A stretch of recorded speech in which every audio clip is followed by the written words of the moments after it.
Hoy sí. Adelante, doctor López. Muy bien. Tengan todos muy buenos días. Vamos a iniciar con la clase número 3. Ahí van a disculpar los inconvenientes técnicos, pero ya necesitamos cambiar la computadora. Bueno, si alguien ahí es un buen samaritano, pues aceptan donaciones. Ya les voy a pasar ahí mi cuenta de la agrícola para que me depositen. Muy bien. Entonces, en este momento vamos a iniciar con la farmacología de analgésicos. Vamos a comenzar viendo los objetivos para que puedan ustedes visualizar lo que se va a tratar a manera general esta clase. Aparte que, como después tenemos discusión de 8 a 10, vamos a tratar de hacerlo un poco más corto, también por lo inconveniente técnico que tuvimos, para que tengan tiempo para ir a sus seminarios.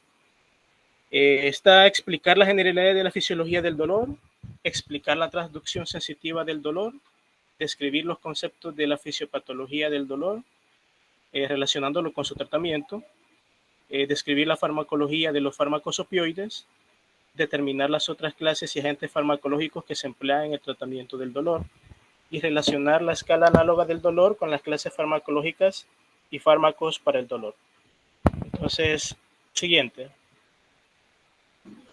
Muy bien, dentro de la fisiología del dolor, que es el primer punto a tratar, pues tenemos que el dolor es la consecuencia de la percepción del procesamiento neuronal de la información sensorial particular. El estímulo inicial suele surgir en la periferia y se transfiere bajo múltiples controles a través de los relevos sensoriales en el sistema nervioso central. Y estos viajan hacia la corteza. Este sistema puede analizarse de manera útil en diferentes sitios de acción en donde los fármacos intervienen para producir analgesia. Entonces, primeramente, están aquellos donde intervienen en la transducción de estímulos nocivos, en estímulos externos e intensos que despolarizan las terminales periféricas de las neuronas sensoriales primarias. A esto se le llama un alto umbral. Y estas mismas neuronas primarias son llamados nociceptores, porque son los que reciben el dolor. Hay diferentes tipos de dolor, entre los que podemos mencionar aquel dolor fisiológico, el causado por un proceso inflamatorio, el neuropático, que es muy importante en la clínica porque de esto le van a consultar a usted debido a los altos índices de pacientes diabéticos en nuestra población, y llega paciente con dolor urente a nivel de las extremidades inferiores, en donde le dicen, mire doctor, tengo una quemazón en los pies. Entonces, uno lo primero que pregunta es, si no conoce al paciente, mire, ¿usted es diabético? Sí, yo padezco del azúcar, dice. Entonces uno ahí puede sospechar que el dolor, esa quemazón en los pies que manifiestan los pacientes, es un dolor neuropático, valga la redundancia, por una neuropatía diabética. Y también está el dolor disfuncional, que son producidos por distintos mecanismos. De forma ideal, el tratamiento debe apuntar a los mecanismos específicos que produce el dolor, más que a suprimir el síntoma del dolor. El tratamiento debe apuntar a los mecanismos específicos. Dicho esto, muchos de los agentes farmacológicos disponibles en la actualidad alivian el dolor al suprimir el síntoma. Siguiente. El estímulo inicial suele surgir en la periferia y se transmite hacia el sistema nervioso central a través de relevos sensoriales. Y de ahí llega hacia la corteza, en donde se procesa toda esta información. Y la transducción de estos estímulos nocivos, como ya habíamos mencionado anteriormente, va hacia las terminales periféricas de las neuronas sensoriales, en donde hay un alto umbral del dolor. Y los nociceptores, aquellos receptores que están recibiendo la información dolorosa, requieren un estímulo fuerte. Aquellos que pueden dañar el tejido, por ejemplo, tenemos en el caso de una quemadura, aunque también hay que valorar que hay quemaduras, por ejemplo, de tercer o cuarto grado, que al destruir estas terminales sensitivas, el paciente no siente dolor. Ustedes van a ver en el hospital que hay pacientes que llegan con quemaduras extensas de tercer grado y no sienten nada, a diferencia que cuando uno está haciendo un café y se quema. Los potenciales de acción resultantes se conducen al sistema nervioso central a través de los axones de las neuronas sensoriales aferentes primarias. De ahí corren hacia los nervios periféricos y después a las hélices dorsales y por último hacia el cuerno dorsal de la médula espinal. Y las proyecciones neuronales secundarias transmiten esta información hacia el tallo cerebral, al tálamo, y de ahí son enviadas hacia la corteza, el hipotálamo y el sistema límbico, debido a que también este procesamiento no solamente nos sirve para sentir el dolor, sino que para saber que estos estímulos son dañinos y por eso uno no los debe de hacer. Imagínense cuando uno está pequeño y toca, por ejemplo, la plancha de donde está haciendo la pupusa de la mamá o la plancha con la que uno plancha, entonces ya sabe que eso quema y ya no lo vuelve a hacer uno. O el ser humano cuando sabe que el fuego quema. Entonces eso también es parte de la información, no solo dolorosa, sino de la memoria que se da también en estos sistemas para evitar aquel umbral del dolor con estímulos fuertes. Siguiente. Bueno, aquí tenemos, digamos, un circuito nociceptivo, en donde la activación terminal periférica por este estímulo causa la generación de potenciales de acción, conducidos hacia el cuerno dorsal de la médula espinal, y de ahí son reenviados esta señal a las neuronas del sistema nervioso central, que lo conduce directamente hacia el cerebro, especialmente hacia la corteza. Y también, pues, hay controles modulatorios descendentes de este mismo circuito nociceptivo. Y como pueden ver ahí en la imagen, hay un estímulo externo y esto se va conduciendo hacia la médula espinal y de ahí se van transmitiendo hacia el tallo ascendentemente hasta que llega a la zona del neocórtex del encéfalo y también hacia el tálamo. Siguiente. La transducción sensitiva del dolor. Bueno, este es otro de los objetivos que hay que tratar, en donde comenzaremos hablando de la transducción sensorial, la excitación de las neuronas aferentes periféricas, en donde las terminales de estas fibras nociceptivas aferentes primarias, somáticas y viscerales responden a estímulos térmicos, mecánicos y químicos. Como podemos ver acá, no solamente hay estímulos externos, por ejemplo, que me vaya a quemar la mano con la plancha, con un fósforo, o que me pinche con una aguja, sino que también hay fibras nociceptivas también localizadas a nivel visceral, en donde por un estímulo, por ejemplo, imagínese usted una irritación peritoneal, una apendicitis, una colitis, entonces provoca dolor, solamente que estas fibras nociceptivas, al no, digamos, tener una distribución más específica, dan un dolor más difuso. Por ejemplo, la gente cuando tiene alguna gastritis o alguna colitis, es muy difícil localizarlo. Al inicio también de la apendicitis, ¿verdad? Que es un dolor difuso, pero posteriormente se va focalizando, se va haciendo más específico hacia la fosa ilíaca derecha, pero ya cuando hay una inflamación mayor. Pero inicialmente estos estímulos a nivel viscerales son más difusos. Entonces hay que comprender que también hay tanto estímulos a nivel externo como a nivel visceral. La activación de la terminal periférica para un estímulo nocivo causa la generación de potencial de acción, que son conducidos del cuerno dorsal de la médula espinal. Y la neurotransmisión de este cuerno reenvía las señales hacia el sistema nervioso central, como ya hemos visto en la ilustración anterior. La frecuencia y duración de los potenciales de acción en la fibra activada transmiten información hacia el sistema nervioso central sobre el inicio, intensidad y duración del estímulo, mientras que la ubicación espacial de la terminal central de la fibra en el cuerno dorsal de la médula espinal codifica el sitio del estímulo, que como les decía, en el caso de un estímulo externo, por ejemplo en la piel, es más específico que un estímulo a nivel visceral. Siguiente.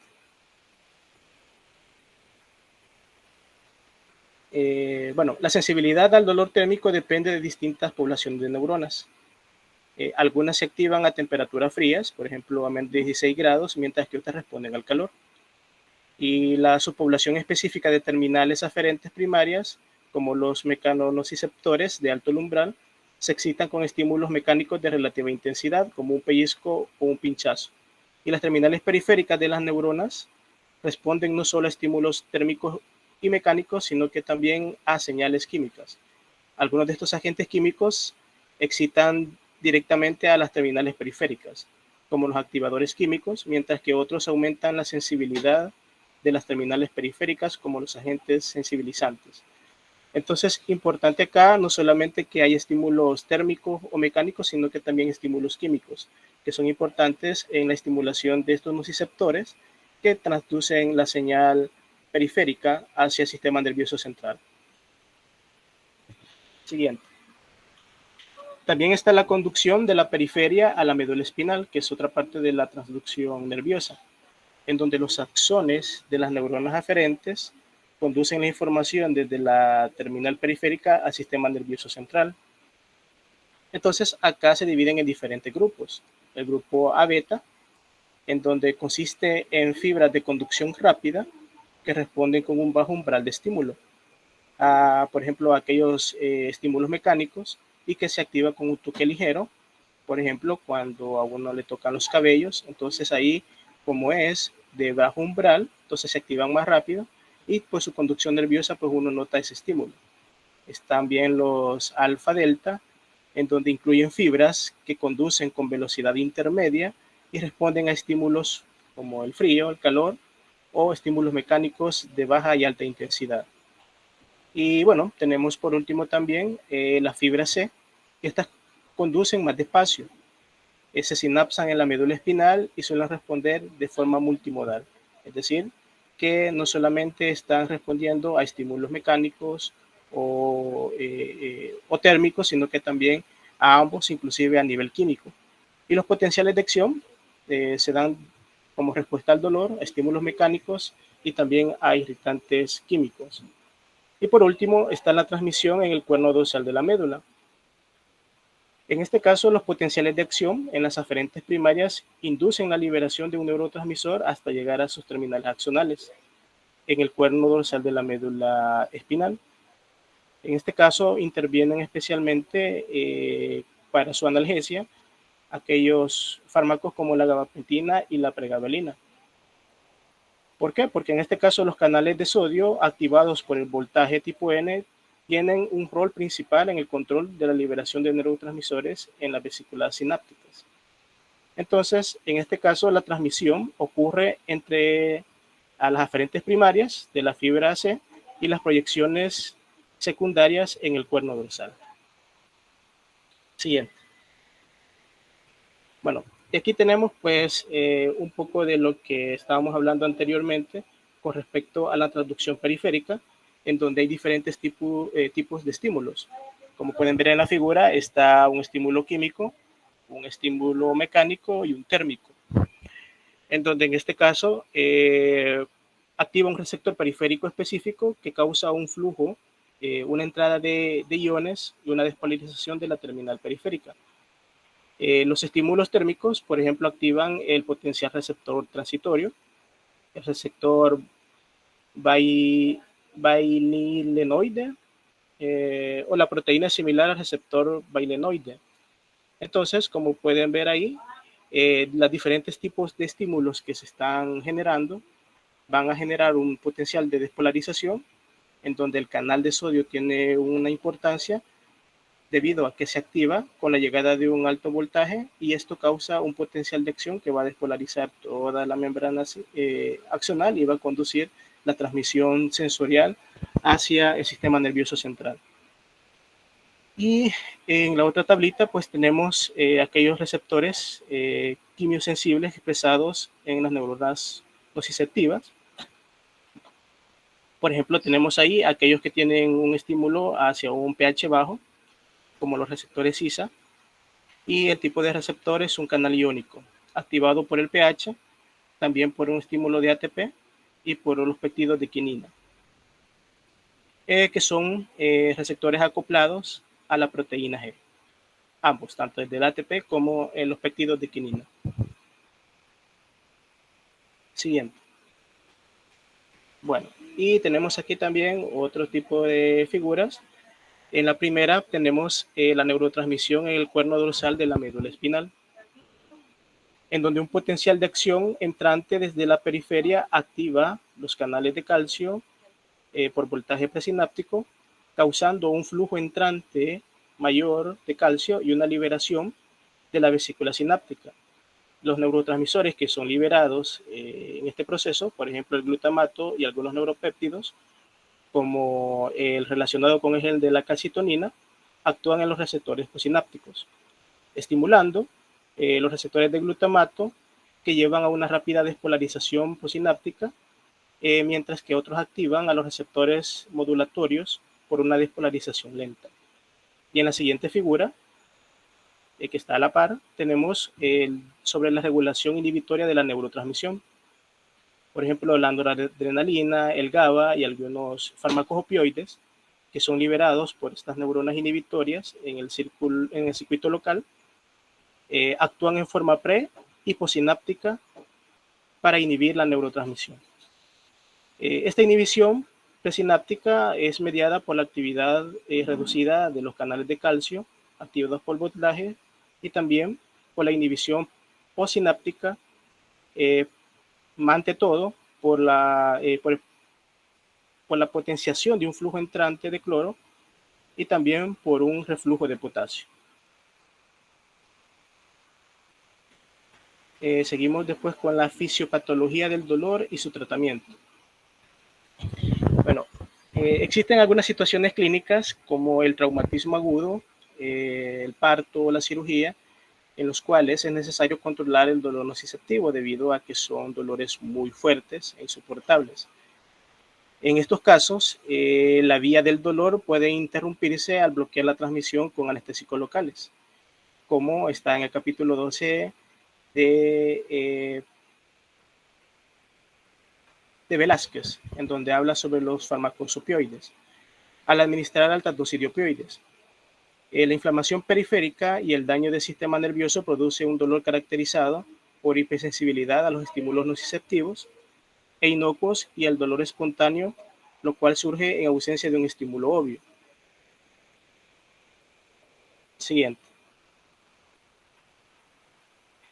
Entonces, en este caso, por ejemplo, siempre dentro de la fisiopatología, el dolor nociceptivo agudo es una sensación fisiológica adaptativa que se da por estímulos nociceptivos que sirven como advertencia o señal de protección, como mencionaba anteriormente. Por eso también algunas de estas vías dolorosas no solamente van al neocórtex, sino que también a otras estructuras que nos sirven para la memoria y evitar pues que estos estímulos nos dañen. En el caso siempre de la fisiopatología, vamos a hablar del dolor nociceptivo clínico, que puede involucrar una combinación de mecanismos, como los padecimientos de dolor crónico, por ejemplo, que pueden ser complicados de atender. Imagínense un dolor por cáncer, y este tratamiento efectivo suele exigir múltiples fármacos. En este caso, en aquellos dolores fuertes de enfermedades crónicas, no solamente se da un analgésico simple, muchas veces se tiene que combinar diferentes tipos de analgésicos para pues, que el paciente no sienta un dolor intenso, especialmente en pacientes terminales. También está la sensibilización periférica, en donde hay alteraciones que constituyen la sensibilización periférica. Unas pueden causar alodinia, en los que los estímulos suelen ser inocuos y se perciben como dolorosos, y también la hiperalgesia. En este caso, los estímulos de alta intensidad se perciben como más dolorosos y prolongados. Entonces, estos son parte de aquellas alteraciones en la sensibilidad periférica y que en algunos casos se desencadenan en ciertas patologías. Por ejemplo, como mencionábamos anteriormente, en el caso de un paciente diabético con ya una neuropatía o una neuralgia, esta puede causar una hiperalgesia en donde un estímulo que para los demás es soportable, para ellos es muy doloroso. Y seguimos también con el dolor neuropático, que como mencionaba anteriormente es muy importante en la clínica y en nuestro medio, debido a que hay muchos pacientes que consultan por problemas neuropáticos derivados de su enfermedad metabólica como la diabetes, o también hay dolores como una neuralgia, especialmente la del trigémino, en la cual pues, los pacientes consultan, pacientes que trabajan en horarios nocturnos, que tienen un alto estrés, algunos estudiantes, lo que causa de que haya una mayor sensibilización en el caso del trigémino, provocando que haya cefalea hemicraneal, que haya dolor en una sola zona de la cara, adormecimiento, un dolor excesivo en la lengua, en las encías, al morder, al tomar cosas calientes, heladas, y siempre es por una activación de un dolor neuropático, en donde puede ocurrir un daño nervioso que involucra las alteraciones funcionales, como hablábamos anteriormente, por ejemplo, una hiperalgesia, y también puede haber alteraciones estructurales, por ejemplo, en el caso de una neuropatía diabética, en donde ya hay un daño por los radicales libres en la vaina de mielina, lo que provoca este dolor. Y ocurren en las neuronas aferentes primarias y en el sistema nervioso central, como veíamos anteriormente, por ejemplo, en el nervio trigémino, que es parte de los pares craneales, y también a nivel periférico, especialmente en aquellas terminaciones sensitivas que corresponden a estímulos térmicos. Y tenemos también otro de los dolores más frecuentes que tenemos en la clínica, que es la migraña. Pues me imagino que aquí más de alguno ha tenido alguna migraña en su vida. Hemos tenido pues un dolor muy intenso, en el cual este trastorno consiste en ataques de dolor de cabeza que duran hasta 3 días y suelen asociarse con náuseas, fotofobia, evitar la luz y también el sonido. Hasta hay anuncios de eso en que la gente no aguanta el dolor y no le gusta que ni le hablen. Entonces, este caso, cuando hay migraña, también se utilizan algunos fármacos analgésicos para evitar este dolor intenso. Siguiente. Bueno, entonces acá tenemos otra ilustración con respecto a la sensibilización periférica, en donde están aquellos estímulos que van a llegar hacia los diferentes tipos de receptores, también los agentes sensibilizadores, en donde estos agentes liberados en la periferia activan la transducción de señales que pueden elevar la sensibilidad de la terminal nerviosa periférica. Estos mecanismos median el aumento de la sensibilidad, en donde hay una potenciación del flujo iónico entrante. También hay una reducción del umbral de activación de los canales de sodio activados por voltaje.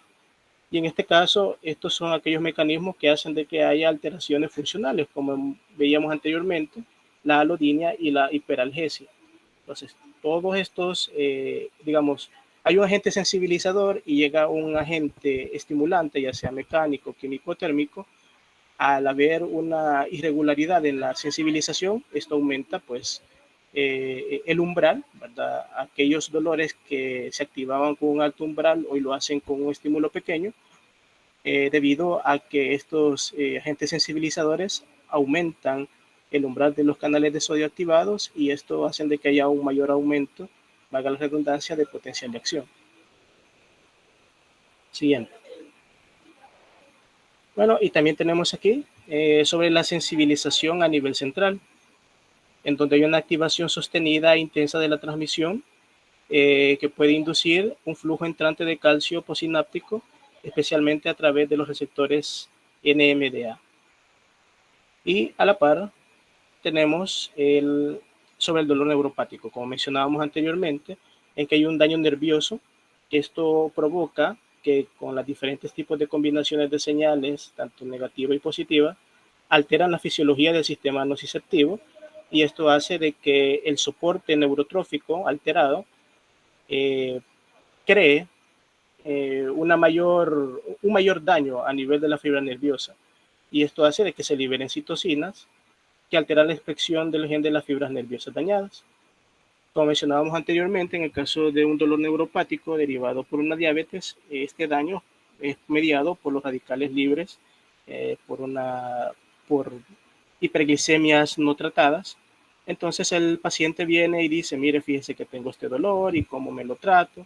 Uno le puede dar algunos medicamentos, por ejemplo, yo recomiendo siempre ya sea pregabalina o gabapentina para el tratamiento de este dolor, pero siempre es de ponerle énfasis al paciente y decir que mientras no controle su glicemia va a tener este estímulo.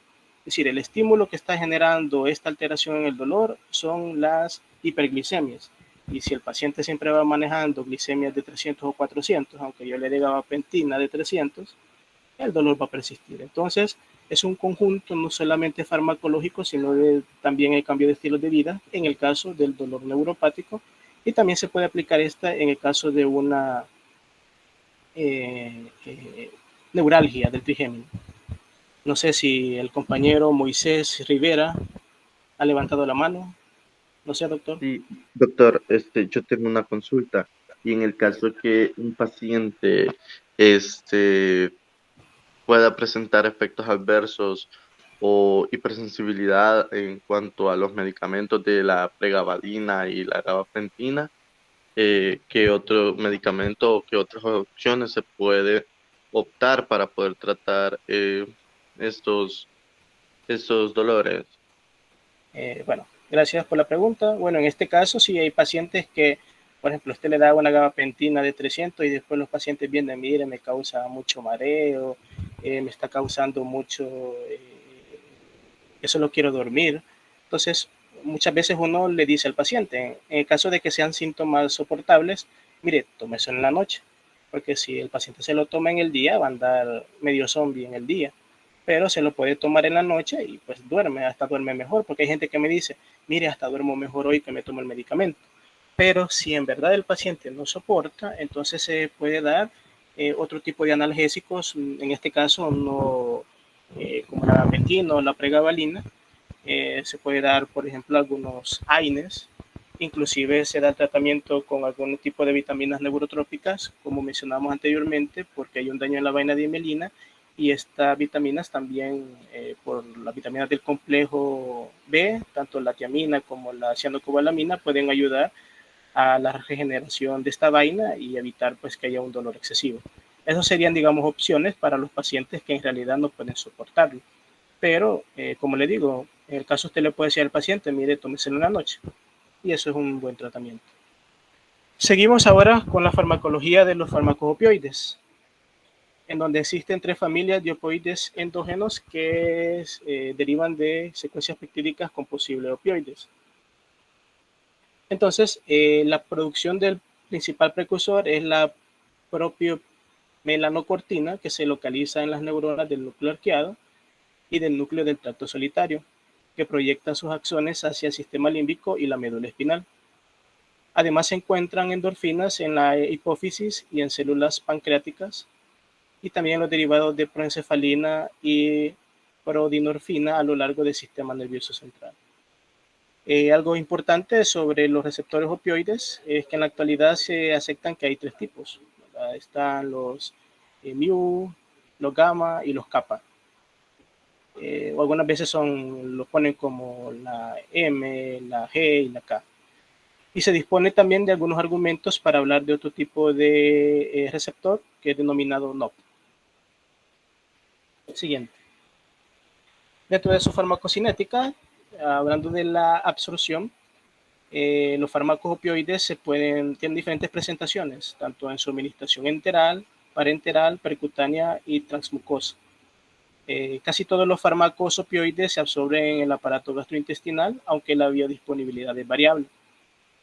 Y la administración por vía oral está indicada para el tratamiento del dolor en pacientes ambulatorios y en usos no analgésicos como antitusivos o antidiarreicos.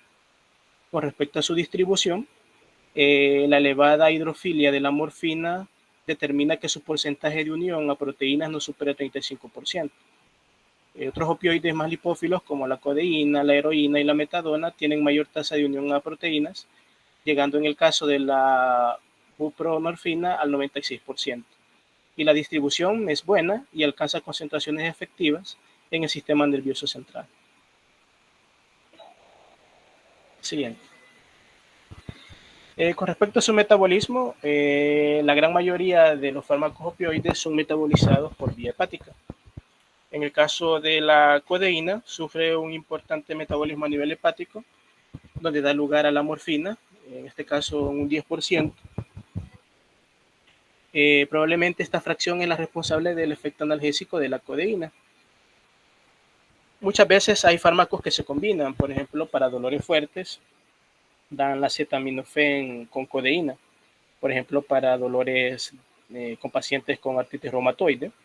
En este caso es por este efecto opioide de la codeína que produce su efecto analgésico. La mayor potencia de la heroína depende de la facilidad para atravesar la barrera hematoencefálica. En el caso de la excreción, la forma de eliminación más común es la vía renal.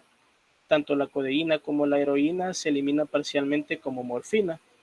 Por eso, pues, cuando hacen los test, en este caso en la orina, pues no se está viendo que es heroína, sino que es su metabolito en el caso de la morfina.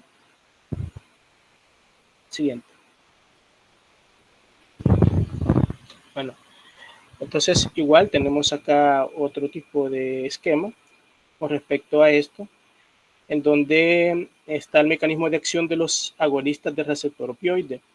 En el caso de los agonistas del receptor mu en la médula espinal, en donde la activación de estos receptores, de los receptores mu a nivel pre y postsináptico, por las neuronas inhibitorias, tanto el circuito local y descendente, envían estímulos nociceptivos.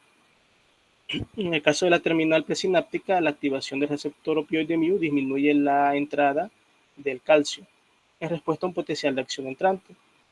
Y la activación del receptor a nivel postsináptico aumenta la conductancia de potasio y por tanto reduce la respuesta postsináptica a la neurotransmisión excitatoria. Y de igual manera, pues vemos en la otra figura algo similar, una figura sacada de Golan y la otra de Capson, perdón, de Velázquez, en donde pues se ve que cuando hay estímulos en los diferentes receptores, esto pues va a generar que a través de la activación de proteína G hay una activación de la adeniciclasa, una disminución del AMP cíclico, hay aperturas de los canales de calcio y un cierre de los canales de calcio. Entonces va a haber una menor disponibilidad de la energía, una hiperpolarización de la membrana y la reducción de neurotransmisores. Y en esta tabla vemos la localización de los receptores opioides en el sistema nervioso central. De los receptores opioides mu están en diferentes tipos de estructuras, como pueden ver ahí. De igual manera, en los receptores opioides gamma, o en este caso delta, el odor, y también los receptores opioides kappa. Y como veíamos anteriormente, aunque actualmente se aceptan solamente los tres primeros, también está el otro receptor llamado NOP, que se encuentra sobre todo en el hipocampo y el cerebelo. Y en el cuadrito de abajo está la localización periférica de los receptores opioides, que se encuentra, como pueden ver ahí, tanto en el sistema inmunológico, en el linfocitos, macrófagos, también a nivel intraarticular, por ejemplo, como mencionábamos anteriormente, en el caso de una artritis reumatoide, por donde se utiliza la codeína, en el aparato digestivo, a nivel pulmonar y también en el aparato reproductor femenino y también a nivel renal. Siguiente.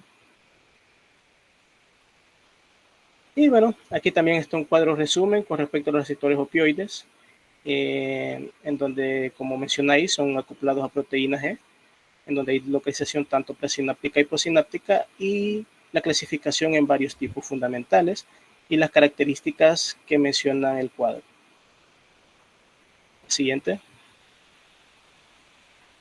Bueno, y la clasificación de los principales fármacos opioides según su afinidad, como podemos ver ahí, están descritos aquellos más comunes como los análogos de la morfina y cuál es su afinidad con respecto a los diferentes tipos de receptores opioides.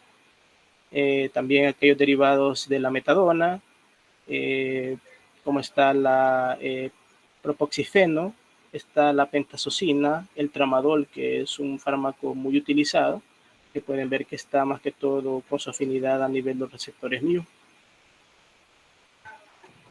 Siguiente. Bueno, y también hay que hablar sobre los efectos adversos de los opioides. Entre los más frecuentes a nivel agudo, como casi en la mayoría de fármacos, siempre se dan náuseas y vómitos.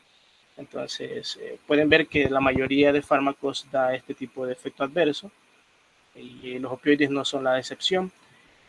No sé cuántos de ustedes alguna vez han tomado tramadol, pero cuando usted toma tramadol o toma codeína, wow, en este caso después usted anda ahí no sé, con mareos, náuseas. Hay personas que no soportan el tramadol y andan con vómito.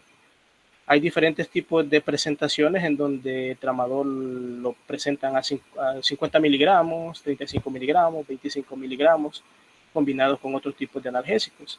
Entonces, en el caso de un dolor fuerte, para que el paciente no tenga náuseas o que también presente vómitos, algunas veces se da más que todo la presentación mínima de 25 miligramos combinados con otro tipo de analgésico para evitar este efecto, porque la gente se queja de eso y por eso abandona el tratamiento analgésico con este tipo de fármacos.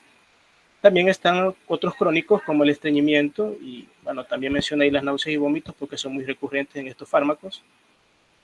Aquellos esporádicos como sequedad de boca, prurito, alucinaciones, mioclonías y los más infrecuentes como depresión respiratoria y la dependencia. Pero en este caso, algunos sí no dan dependencia, otros es poco frecuente, pero hay personas que sí crean dependencia, especialmente con algunos fármacos opioides como el tramadol o la codeína. Entre las reacciones adversas, principalmente, como ya hemos visto, las náuseas y los vómitos, estreñimiento, la depresión respiratoria, que es infrecuente, también somnolencia en estado confusional, especialmente en pacientes ancianos, y el prurito, que aunque es infrecuente, pero lo que causa que el paciente no se sienta cómodo y abandone el tratamiento. Todos los analgésicos opioides producen tolerancia, pero es autolimitada. Es decir, que su desarrollo tiene un límite y, pues en este caso, es posible alcanzar dosis analgésicas eficaces. Siguiente. Bueno, y también tenemos aquellas interacciones que se tienen a nivel de estos coadyuvantes de la analgesia. Caso de a nivel periférico, el caso de los opioides se da con los AINES. A nivel de los troncos nerviosos, estas interacciones se dan con anestésicos locales. En el asta dorsal de la médula, con inhibidores glutamatérgicos como la carbamazepina, la gabapentina, la lamotrigina, la fenitoína, el dextrometorfán. Y también los inhibidores GABAérgicos, como las benzodiazepinas, el valproato y el fenobarbital. Y en las vías descendentes, se da un bloqueo de la inhibición descendente, el AMAO, inhibidores de la recaptación de la 5-HT. Siguiente. Igual, dentro de los principales usos terapéuticos de los opioides está el analgésico, que estamos viendo principalmente en estos, aunque también hay otros usos, como pueden ver en el cuadro, en donde los opioides más utilizados son la morfina, aunque ya no se utiliza tanto, la codeína, la oxicodona, que también se utiliza especialmente en pacientes con dolores intensos, especialmente en pacientes terminales, el fentanilo, el propoxifeno y el tramadol. Y también tiene otros usos, por ejemplo, antitussígeno, antidiarreico, antidisneico y antiastringente o para evitar el estreñimiento. Siguiente. Y también vamos a ver otros agentes farmacológicos para el tratamiento del dolor. Por ejemplo, están en este caso los opioides con acciones farmacológicas, como ya hemos visto en el caso de su analgesia. Los efectos psicomiméticos, efectos respiratorios, cardiovasculares y gastrointestinales, como vimos anteriormente, aunque lo que nos orienta más aquí son sus efectos analgésicos. La adicción, tolerancia y dependencia, como hemos visto, en el caso de la adicción en el caso de la adicción no es tan recurrente, se da de manera infrecuente, pero hay casos. Y la tolerancia, pues se da una buena tolerabilidad, por lo que se utiliza para sus efectos analgésicos. Las reacciones adversas más comunes, como ya habíamos mencionado, está el náuseas, vómitos, también la misma dependencia, depresión respiratoria, que es muy infrecuente, y sus interacciones a distintos niveles, como veíamos en la figura anterior. Siguiente. Bueno, en este caso continuamos con los fármacos antiinflamatorios no esteroideos o los famosos AINES. En este caso, los estados inflamatorios se vinculan con la producción de prostaglandinas. En la periferia, estas prostaglandinas producidas por las células inflamatorias sensibilizan los receptores de la terminal nerviosa periférica, lo que hace que sean más sensibles al estímulo doloroso. Y en las vías centrales del dolor, las citocinas liberadas en respuesta a la inflamación inducen la producción de prostaglandinas en el cuerno dorsal de la médula espinal y estas mismas sensibilizan las neuronas nociceptivas.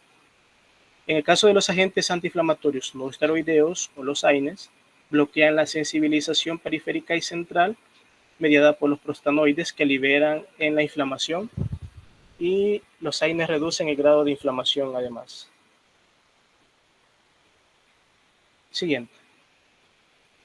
Bueno, también hay otro tipo de utilidad que se da de este tipo de fármacos. Por ejemplo, están, aparte de los AINES, para el tratamiento del dolor también se han utilizado fármacos antidepresivos, especialmente los antidepresivos tricíclicos, que producen anestesia al bloquear los canales de sodio y aumentan la actividad de las proyecciones noradrenérgicas y serotoninérgicas antinociceptivas que descienden del cerebro a la médula espinal.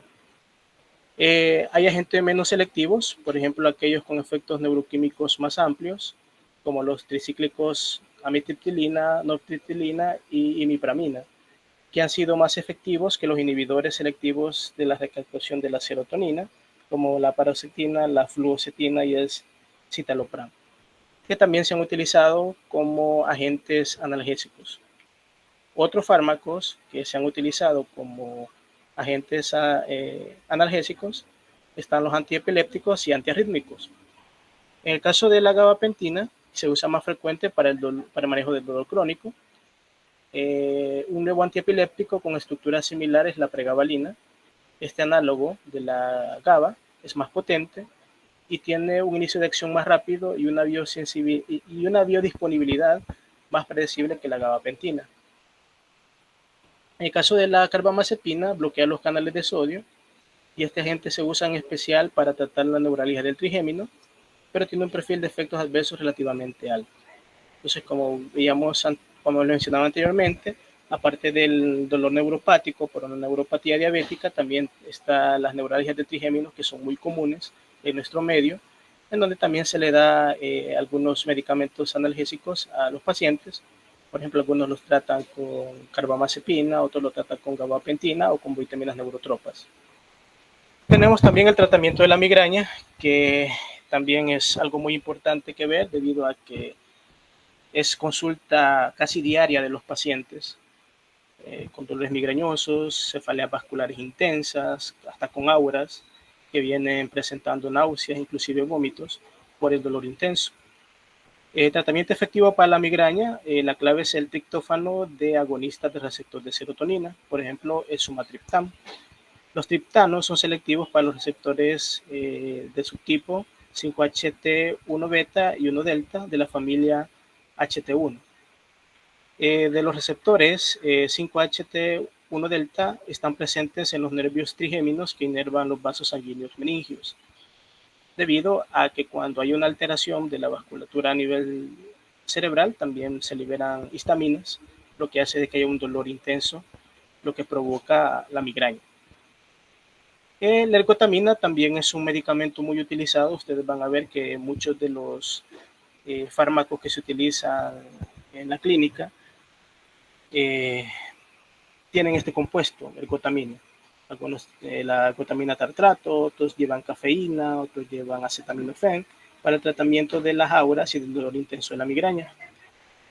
La ergotamina es un agente vasoconstrictor que, al causar este efecto, que es opuesta a la dilatación, que se piensa que está involucrada en la fisiopatología de los ataques migrañosos, como veíamos anteriormente, en la vasodilatación de los vasos sanguíneos meningios.